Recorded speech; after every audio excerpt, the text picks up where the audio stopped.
കുറച്ച് നാൾ മുമ്പ് യാദൃശ്ചികമായിട്ട് യൂട്യൂബിൽ ഇങ്ങനെ നോക്കിയിരുന്നപ്പോഴാണ് കൃപാസനത്തിലെ ഇതിനെക്കുറിച്ച് സാക്ഷ്യത്തെക്കുറിച്ച് കേൾക്കാനിടയായത്.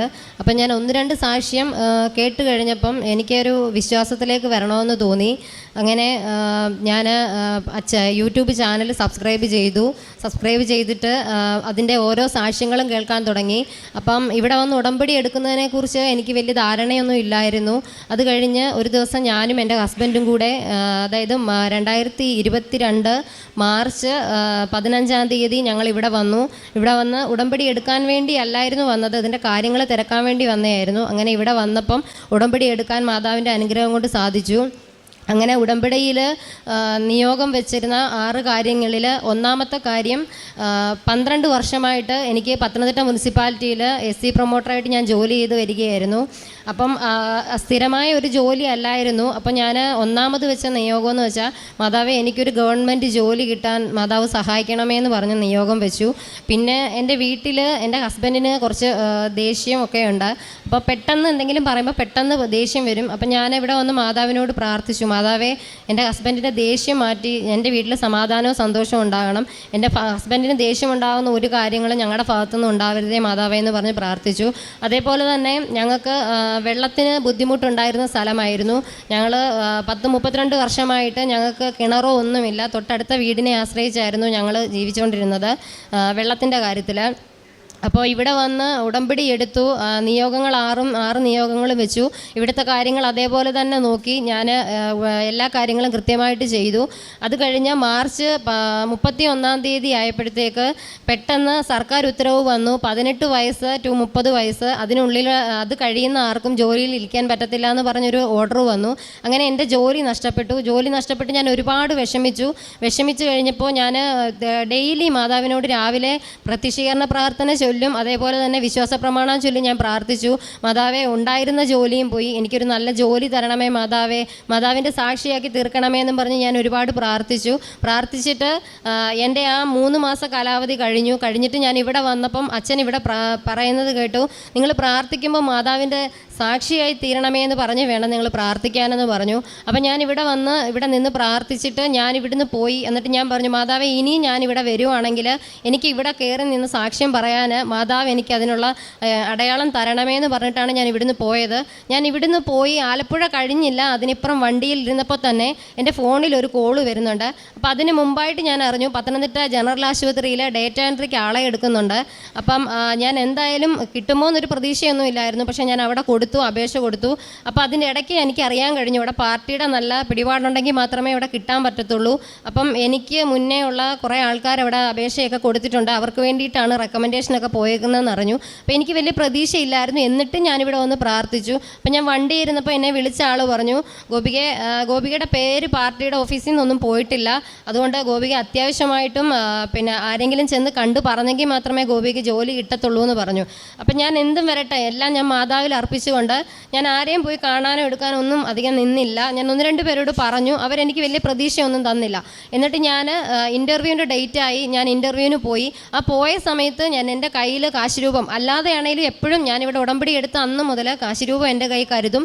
പിന്നെ ഇവിടുന്ന് കിട്ടിയ പത്രം, അപ്പം അച്ഛൻ പറഞ്ഞിട്ടുണ്ട്, നമ്മൾ വയ്യാതെ കിടക്കുന്ന രോഗികളെ പോയി നിങ്ങൾ ആഴ്ചയിൽ നിങ്ങൾ സന്ദർശിക്കണം, അവർക്ക് വേണ്ടി പ്രാർത്ഥിക്കണം, പിന്നെ നിങ്ങൾ പത്രം വിതരണം ചെയ്യണമെന്ന് പറഞ്ഞിട്ടുണ്ടായിരുന്നു. ഞാൻ ആദ്യം കിട്ടിയ പത്രം ഞങ്ങളുടെ വീടിൻ്റെ അടുത്തുള്ളവർക്കും കുറേ പേർക്കൊക്കെ കൊടുത്തു. അത് കഴിഞ്ഞ് രണ്ടാമത് ഇവിടെ വന്ന് ഉടമ്പടി പുതുക്കിയിട്ട് 3 മാസത്തേക്കുള്ള പത്രം ഞാൻ 3 ഇതായിട്ട് വാങ്ങിച്ചുകൊണ്ടാണ് പോയത്. ഞാൻ ഫസ്റ്റ് ഹോസ്പിറ്റലിലോട്ട് ഇൻ്റർവ്യൂവിന് ചെല്ലുന്നതിനന്ന് ഞാൻ ഈ പത്രം കൊണ്ടാണ് പോയത്. അവിടെ ചെന്ന് ഇൻ്റർവ്യൂ തുടങ്ങുന്നതിന് കുറച്ച് മുമ്പ് ഞാൻ അവരോട് പറഞ്ഞു, ഞാൻ പുറത്തൊന്ന് പോയിട്ട് ഇപ്പോൾ വരാമെന്ന് പറഞ്ഞു. ഞാൻ എന്നിട്ട് ജനറൽ വാർഡിൽ കയറി ആ വാർഡിൽ കിടക്കുന്ന അത്രയും പേർക്കും ആ പത്രം വിതരണം ചെയ്ത് അവിടെ നിന്ന് നല്ലപോലെ പ്രാർത്ഥിച്ചു. അവർക്ക് വേണ്ടിയും പ്രാർത്ഥിച്ചു, എനിക്ക് വേണ്ടിയും പ്രാർത്ഥിച്ചു. ജോലിയുടെ കാര്യം തടസ്സമില്ലാതെ നടക്കണമേ എന്ന് പറഞ്ഞ് പ്രാർത്ഥിച്ചിട്ട് ഞാൻ ഇൻ്റർവ്യൂവിന് വന്നപ്പം 135 പേരാണ് അവിടെ ഇൻ്റർവ്യൂവിന് അറ്റൻഡ് ചെയ്യാൻ വന്നത്. അപ്പോൾ ആൾ കൂടുതലായത് കാരണത്താൽ അവരവിടെ വെച്ചൊരു എഴുത്തു പരീക്ഷ നടത്താൻ തീരുമാനിച്ചു. അപ്പോൾ ഇത് പെട്ടെന്ന് കേട്ടപ്പോൾ എനിക്ക് ഭയങ്കരമായിട്ട് വിഷമമായി ആയിപ്പോയി. കാരണം ഞാൻ PSC പ്രിപ്പയർ ചെയ്യുന്നുണ്ട്, അല്ലാണ്ട് ഈ കമ്പ്യൂട്ടർ ബേസ് ചെയ്ത് എനിക്ക് വലുതായിട്ട് കാര്യങ്ങളൊന്നും അറിയത്തില്ല. MS ഓഫീസ് ഒക്കെ പഠിച്ചിട്ടുണ്ട്, DC ഒക്കെ പഠിച്ചിട്ടുണ്ട്, പക്ഷേ അവരെങ്ങനെയാണ് ക്വസ്റ്റ്യൻ ഇടുന്നതെന്നൊന്നും എനിക്ക് അറിയത്തില്ലായിരുന്നു.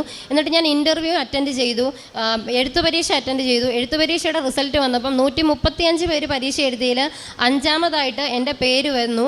അത് കഴിഞ്ഞതിന് ശേഷം അവർ പറഞ്ഞു ടൈപ്പിങ്ങിൻ്റെ പരീക്ഷയുണ്ട്, ആ ടൈപ്പിങ്ങിൻ്റെ പരീക്ഷ കഴിഞ്ഞതിന് ശേഷമേ ആളെ സെലക്ട് ചെയ്യുമെന്ന് പറഞ്ഞു. ടൈപ്പിങ്ങിൻ്റെ പരീക്ഷയ്ക്ക് പോയ സമയത്തും ഞാൻ കാശ് രൂപം കൈ കരുതിക്കൊണ്ടാണ് ആ ഹാളിൽ കയറിയത്. കമ്പ്യൂട്ടറിൻ്റെ മുന്നിലിരുന്നു. ആദ്യം ഒരു തടസ്സം നേരിട്ടു, കാരണം ഞാൻ ചെയ്യുന്ന സിസ്റ്റത്തിൽ മലയാളം വരുന്നില്ല. ISM എടുത്ത് മലയാളം ചെയ്തെങ്കിൽ മാത്രമേ നമുക്ക് പരീക്ഷയെ വിജയിക്കാൻ പറ്റത്തുള്ളൂ. അപ്പം ഞാൻ ഇവിടുന്ന് ഒരുപാട് പ്രാർത്ഥിച്ചു, മാതാവേ എനിക്ക് കിട്ടിയ സിസ്റ്റത്തിൽ അതായത് 5-10 മിനിറ്റ് മാത്രമേ ഉള്ളൂ, ആ 10 മിനിറ്റ് കൊണ്ട് അവർ തരുന്ന ഒരു പാരഗ്രാഫ് നമ്മൾ ടൈപ്പ് ചെയ്ത് കാണിക്കണം. അപ്പം ഞാൻ പറഞ്ഞു, മാതാവേ എൻ്റെ സിസ്റ്റം മലയാളം വർക്ക് ചെയ്യുന്നില്ല, ISM കാണിക്കുന്നില്ല, മാതാവേ എന്തെങ്കിലും ഒരു അത്ഭുതം നടത്തിയിട്ട് എനിക്ക് പിന്നെ പരീക്ഷയെ പാസ്സാവാൻ കഴിയണേന്ന് പറഞ്ഞു. ഞാൻ അവിടെ ഇരിക്കുന്ന ഒരു സിസ്റ്ററെ വിളിച്ച് പറഞ്ഞു. സിസ്റ്റർ പെട്ടെന്ന് വന്ന് എന്നെ സിസ്റ്റത്തിൽ നിന്ന് മാറ്റിയിരുത്തി. അപ്പോൾ തന്നെ ഞാൻ പരീക്ഷ എഴുതി. എനിക്ക് പ്രതീക്ഷയൊന്നും ഇല്ലായിരുന്നു, കാരണം ഒരുപാട് നല്ല സ്പീഡിൽ ടൈപ്പ് ചെയ്യുന്ന ആൾക്കാരാണ് എൻ്റെ കൂടെ ഇരുന്നതെല്ലാം. പക്ഷേങ്കിൽ അവരവിടുന്ന് അറിയിപ്പൊന്നും കിട്ടിയില്ല. ഒരാഴ്ച കഴിഞ്ഞ് ഞാൻ വീട്ടിലിരിക്കുമ്പോൾ എനിക്കൊരു 4:30 ആയപ്പോഴത്തേന് എന്നെ വിളിക്കുന്നു. പിന്നെ എൻ്റെ കൂടെ അന്ന് ഇൻ്റർവ്യൂവിന് വന്നിരുന്നൊരു ചേട്ടൻ എന്നെ വിളിച്ചിട്ട് പറഞ്ഞു, ഗോപികെ പിന്നെ നോട്ടീസ് ബോർഡിൽ ഇട്ടിട്ടുണ്ട്, ഞാൻ പോയി നോക്കി, എൻ്റെ പേര് 7ാമതാണ്. ഗോപികയുടെ പേര് ചോദിച്ചപ്പോൾ അവർ പറഞ്ഞില്ല എന്ന് പറഞ്ഞു. അത് വെച്ചിട്ട് ഞാൻ ഓർത്തെന്നാൽ കാണത്തില്ലായിരിക്കും എന്ന് വിചാരിച്ചിട്ട് ഞാൻ വിഷമിച്ചിരുന്നു. പിറ്റേന്നൊരു 4:30 ആയപ്പം എന്നെ ഹോസ്പിറ്റലിൽ നിന്ന് വിളിച്ചിട്ട് പറഞ്ഞു, അപ്പോയിൻമെൻറ്റ് ഓർഡറായിട്ടിരിക്കുകയാണ്, റാങ്ക് ലിസ്റ്റിൽ 1ാമതാണ് എൻ്റെ പേര് കിടക്കുന്നതെന്ന് പറഞ്ഞു.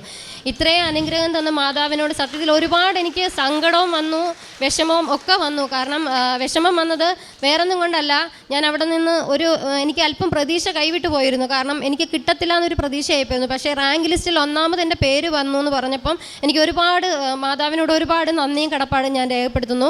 അത് കഴിഞ്ഞ് ഞാൻ ജൂലൈ 4-ാം തീയതി ജോയിൻ ചെയ്തു. അപ്പം ഞങ്ങളുടെ ജോലി എന്ന് പറയുമ്പോൾ നൈറ്റ് ഡ്യൂട്ടി OPയിലായിരുന്നു. അപ്പം നൈറ്റ് ഡ്യൂട്ടി ചെയ്യണം. അപ്പോൾ എനിക്ക് മനസ്സുകൊണ്ട് നൈറ്റ് ഡ്യൂട്ടി ചെയ്യാൻ ഭയങ്കര ബുദ്ധിമുട്ടായിരുന്നു, കാരണം കുഞ്ഞുങ്ങളുടെ കാര്യം രാവിലെ സ്കൂളിൽ വിടാനൊക്കെ ബുദ്ധിമുട്ടാണ്. അങ്ങനെ ഞാൻ നൈറ്റ് ഡ്യൂട്ടി ചെയ്യുന്നതിനപ്പം 8 വർഷം എനിക്ക് മുമ്പ് 8 വർഷം ആയവരവിടെ ഉണ്ട്.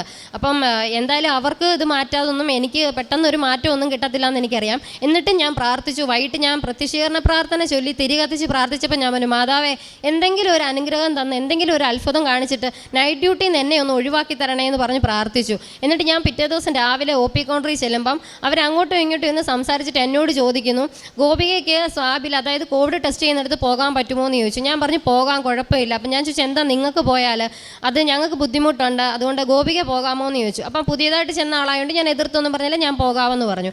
അപ്പം ഞാൻ ചോദിച്ചു, എന്താ ചേച്ചി അവിടെ പോയാൽ എന്തെങ്കിലും വേറെ എന്തെങ്കിലും കുഴപ്പമുണ്ടോ? അപ്പം എന്നോട് കുഴപ്പമൊന്നുമില്ല, നൈറ്റ് ഡ്യൂട്ടി ചെയ്യേണ്ടി വരത്തില്ല എന്ന് പറഞ്ഞു. അപ്പോൾ എനിക്ക് ഒരുപാട് സന്തോഷമായി, കാരണം നൈറ്റ് ഡ്യൂട്ടി ചെയ്യേണ്ട എന്ന് എൻ്റെ മനസ്സിൽ മാതാവിനോട് ഞാൻ പറഞ്ഞു, ദൈവമേ മാറ്റി തരണമേ എന്ന് പറഞ്ഞു. അവരെന്നോട് ഇങ്ങോട്ട് പറഞ്ഞു, നൈറ്റ് ഡ്യൂട്ടി ചെയ്യേണ്ട, സൺഡേ സാറ്റർഡേ മറ്റ് ഹോളിഡേ ദിവസം എല്ലാം അവധിയാണെന്ന് പറഞ്ഞു. ഇപ്പോൾ സന്തോഷത്തോടു കൂടി കത്തോലിക്ക സഭയുടെ കീഴിലുള്ള ഒരു സിസ്റ്റർ ജെസ്സി എന്ന് പറഞ്ഞ സിസ്റ്ററിൻ്റെ കൂടെയാണ് ഞാൻ വർക്ക് ചെയ്യുന്നത്. എനിക്ക് അതിൽ ഒരുപാട് സന്തോഷമുണ്ട്, സിസ്റ്ററിനൊപ്പം നിൽക്കാൻ പറ്റുന്നതിൽ ഒരുപാട് സന്തോഷമുണ്ട്. പിന്നെ ഞങ്ങളുടെ അവിടെ വെള്ളത്തിൻ്റെ ബുദ്ധിമുട്ട് വരുമായിരുന്നു.